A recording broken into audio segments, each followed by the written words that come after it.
Je vous présente aujourd'hui un petit automate, le Calamari Kit, qui est fait par Greg Zumwalt.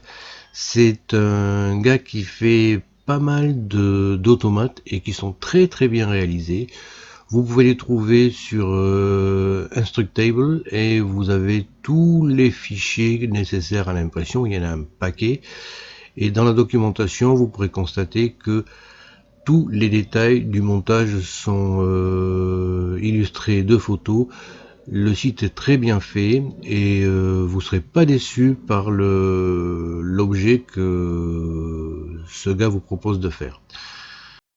Bon, il faudra prévoir pas mal d'heures d'impression pour faire tous les éléments qui constituent cet automate.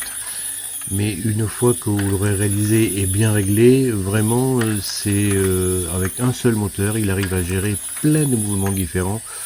Chapeau à Greg. Alors, dans tous les éléments à imprimer, je vous conseille quand même de ne pas imprimer les vis, parce que moi j'utilise un pialet qui est assez rigide, et une vis rigide dans un pas de vis que vous trouvez sur les pièces imprimées, c'est un petit peu dur quand même. Je fais le tour du propriétaire. J'ai utilisé moi plus pour ce montage des vis en nylon que l'on peut trouver dans les magasins de bricolage. Il faut des vis de 6 et de 8 en diamètre. Vous voyez que elles peuvent se fixer ensuite sans aucun problème. Elles sont un petit peu molles, ça rentrera beaucoup plus facilement dans les éléments plutôt rigides. Alors celle-ci, il faudra même la poncer un petit peu parce qu'elle est assez plate. Il y a en fait ce truc vertical qui passe par devant, donc il faudra un petit peu la poncer avant de la mettre en place. Mais ensuite vous souffrirez beaucoup moins pour les mettre. Alors ces petites vis en nylon sont des vis comme ceci. Vous pourrez même utiliser également les écrous au lieu de les imprimer. Il y a deux pièces qui nécessitent l'installation d'une petite pièce. Là c'est pour bouger la pieuvre. Et je vous conseille également de mettre plutôt ces vis en nylon. Elles se visseront facilement et il vous suffira juste ensuite de couper la tête de l'écrou avec une scie à métaux. Ça se fait sans aucun problème. Alors voici ce que donne le montage une fois réalisé. Il y a peu de câblage électrique, c'est assez simple.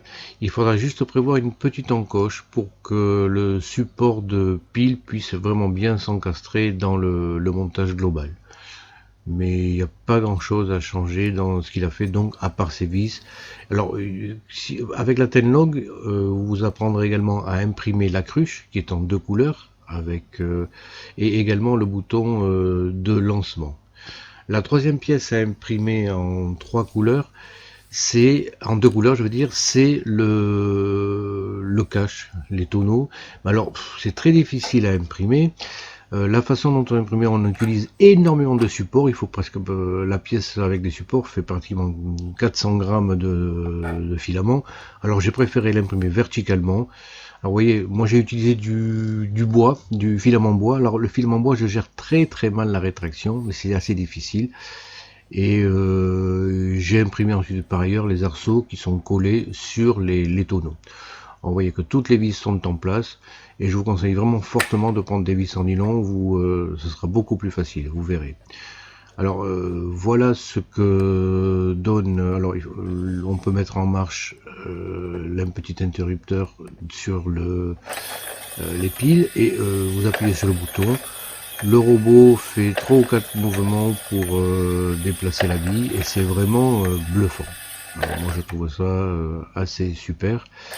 Il faudra quand même que vous fassiez très attention à imprimer. La plupart des pièces sont imprimées en 0,1 à cause des pas de vis et de la précision des rouages. Voilà, je vous le conseille.